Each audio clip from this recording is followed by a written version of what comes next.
C'est toujours un plaisir de vous retrouver sur Medi 1. Soyez les bienvenus dans l'invité de la rédaction. Le colonel en retraite français Raphaël Bernard, déployé 3 fois au Mali, affirmait, et je cite, « Quand j'étais au Mali, nous étions là pour la restauration de l'intégrité de l'État malien. Aujourd'hui, avec une junte malienne hostile, le sens n'est plus là. » Même si dans les zones où on opère à Gao, Gossi ou Ménaka, les populations souhaitent la présence de la France. Le retrait des troupes françaises du Mali nous intéresse dans cette émission. Quel pourrait être l'impact au plan sécuritaire pour la sous-région? Pour en discuter, Émile Bella-Kouakou est avec nous. Bienvenue Émile. Merci beaucoup de m'avoir sur votre plateau. Je rappelle que vous êtes consultant en développement international, spécialiste en coopération au développement. Brièvement, rappelons le contexte du départ des troupes françaises, des troupes Barkhane. Très bien. Il faut déjà repartir un peu plus loin. En 2013, quand il y a eu la situation au niveau au Mali, l'État malien a sollicité l'aide internationale et donc les forces militaires françaises ont été donc déployées dans le cadre de l'opération Barkhane. Et à partir de ce moment-là, il y a eu un soutien qui a été apporté. En cette période-là, on peut dire pratiquement que l'État malien était pratiquement à genoux parce qu'il y a eu les forces terroristes qui donc progressaient vers la capitale Bamako. Et les actions, ou du moins le soutien, l'appui donc de la force Barkhane a permis de pouvoir stopper cette progression-là. Et puis progressivement, les choses se sont installées. Sauf que ça n'a pas donné le résultat escompté par la population malienne de manière générale. Et donc ça a créé au fur et à mesure des tensions qui ont donc entraîné vers la fin donc, le retrait donc, des forces. Alors comment ce retrait s'est fait? C'est que déjà il y a eu des mouvements populistes, donc de manifestations qui sont caractérisés de ce qu'on appelé sentiments anti-français des populations, et donc entraînant l'obstruction de l'opération des forces Barkhane. Et sur cette base-là, les forces militaires françaises ayant donc pris connaissance ont décidé de pouvoir en quelque sorte réduire leurs opérations. Ce que l'État malien n'a pas apprécié, donc ils ont qualifié d'abandon en plein vol. Et cette expression certainement n'a pas été aussi de son côté, Paris n'a pas forcément apprécié et a qualifié cela de honte. Donc la tension étant, le couteau étant tiré, ça a créé donc ce fossé-là. Et vers la fin, l'État malien a demandé à ce que les forces françaises donc, quittent carrément. Après les forces de l'opération Takuba, il y a eu aussi le désir pour les forces maliennes de pouvoir demander aux forces militaires françaises de pouvoir quitter le Mali. Donc voici à peu près les conditions dans lesquelles tout cela s'est fait et qui aujourd'hui nous conduit à ce résultat-là. D'accord, très bien. Que pensez-vous du travail abattu par ces forces françaises? Parce que de 2013 à aujourd'hui, les forces armées maliennes sont passées de 7 000 à 40 000 hommes grâce aux efforts de formation. Yeah. En termes de bilan de cette armée française au Mali. Oui, c'est ce que je disais, ça va dépendre aussi de l'analyse, de l'appréciation qu'on fait. De point de vue général, ou du moins de sentiment de certaines personnes, c'est que le travail n'a pas été, je veux dire, le résultat n'a pas été positif. Par contre, d'autres estiment que ce serait, de son côté, Paris, bien évidemment, estime que ça n'a pas nécessairement, il ne faut pas parler d'échec. Personnellement, je me situe dans le cadre de ceux qui pensent que ça n'a pas nécessairement été un échec, même si les résultats n'ont pas été suffisants. Il faut avoir le courage de le dire, dans le sens où, comme je l'ai dit d'entrée de jeu, au bout d'un moment, je veux dire en 2013, l'armée malienne n'était pas forcément puissante, les forces terroristes étaient en voie de progression vers Bamako, donc le pouvoir malien était quasiment à genoux. Et donc il a fallu ce résultat-là. À côté de cela, il y a eu aussi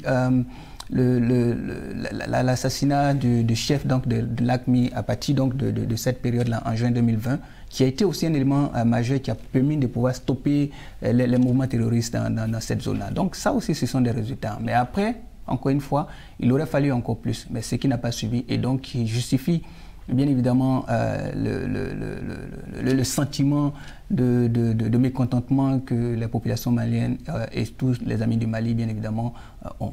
D'accord. Que pensez-vous de la décision de ces autorités maliennes de se séparer d'avec ces forces? Est-ce que cela ne pourrait être pas vu comme un manque de reconnaissance vis-à-vis de la France?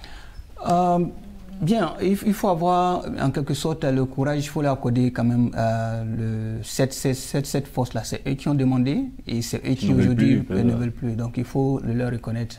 Donc on ne peut pas leur en vouloir pour cela. Par contre, en tant que citoyen de la zone CEDEAO, j'estime que cette décision a des conséquences. cette décision ne va pas nécessairement bénéficier, du moins pas dans l'immédiat, et peut-être pas dans le long terme, à la population malienne, dans ce sens que ça crée un vide énorme. Les populations maliennes, ou du moins la zone qui donc... On parle même de boulevard pour le terrorisme. Exactement. Donc il y a un énorme boulevard qui va s'ouvrir au terrorisme. Il va falloir chercher les moyens pour pouvoir combler. La force de l'ONU, la MINUSMA donc, qui est là, n'a pas forcément pour vocation de combattre, je vais dire dans ce sens-là. C'est pour cette raison que les forces Barkhane sont là. Et puis d'autres forces comme dans l'opération Takuba qui aussi travaillent à pouvoir appuyer l'opération, enfin la MINUSMA dans la sécurisation de cette zone-là.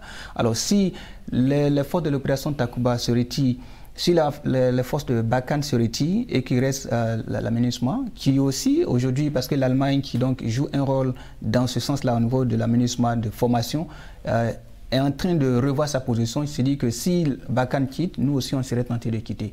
Donc c'est clair que ça va créer un vide.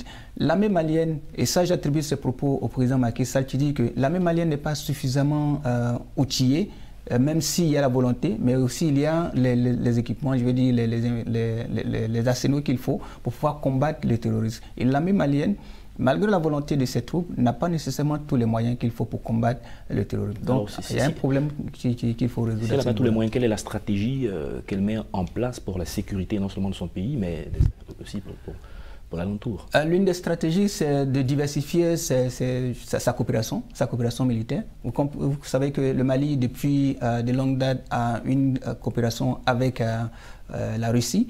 Et donc, c'est d'ailleurs ça aussi qui a entraîné la tension, parce que certaines personnes estimaient que, à tort ou à raison, parce que moi je n'ai pas forcément fait plus d'observations sur ce sujet, qu'il y a eu des forces mercenaires de Wagner, donc il y a une entité militaire russe, une entreprise privée russe donc, qui a été déployée. Et d'autres estiment que, évidemment, le Mali a la possibilité de pouvoir choisir qui il veut pour pouvoir assurer sa sécurité. Ce qui va permettre, donc, bien évidemment, de combler ce vide-là s'il faut. Mais encore une fois, la lutte contre le terrorisme n'est pas un travail d'un seul État. C'est un travail conjoint et le Mali aura certainement besoin des autres pays membres de la CEDEAO, y compris la Côte d'Ivoire et le Burkina Faso. Vous parlez justement de la Côte d'Ivoire. Est-ce qu'avec le départ de ces troupes, la Côte d'Ivoire se sent menacée ou devra renforcer son système sécuritaire, surtout dans les frontières? Il y a des raisons de se sentir menacée parce que quand même la Côte d'Ivoire partage jusqu'à autour de 500 km de frontières avec le Mali. Donc c'est grand et vous comprenez que ces frontières, quelle qu'en soit la volonté de part et d'autre de pouvoir les renforcer, demeure poreuse. Et donc il y a nécessité de pouvoir trouver un moyen de renforcer cela. C'est d'ailleurs à juste titre que le chef de l'État a dit, le chef de l'État ivoirien, donc son Excellence Alassane Dramane Ouattara, qui a dit que désormais, certainement, si cela est nécessaire, il va falloir consacrer près de 3 à 4% du PIB de la Côte d'Ivoire à la défense militaire. Donc, du coup, c'est pour dire qu'il y a nécessairement un besoin impérieux de pouvoir renforcer le système de défense de la Côte d'Ivoire, de sorte à pouvoir faire face à ces situations-là. Et encore une fois, l'autre aspect pour la Côte d'Ivoire, c'est de voir comment est-ce qu'on peut faire appel à d'autres pays, y compris la France, donc il y a une base militaire ici, et puis certainement les États-Unis ou d'autres partenaires qui seront bien évidemment de bonne volonté à accompagner la Côte d'Ivoire dans sa stratégie de protection de la population ivoirienne. Merci Émile Bellakwaku, nous sommes déjà à la fin de cette émission. Vous êtes consultant en développement international, spécialiste en coopération au développement. Avec vous, nous avons parlé de l'expérience malienne, surtout avec le retrait des forces françaises, les défis sécuritaires pour la sous-région. Merci d'être passé encore sur le plateau. C'est moi qui vous remercie de m'avoir et ce serait toujours avec plaisir de revenir ici encore une fois. On dira donc à très bientôt. C'est la fin de cette émission. Merci à tous de l'avoir suivi. Bonne suite de nos programmes.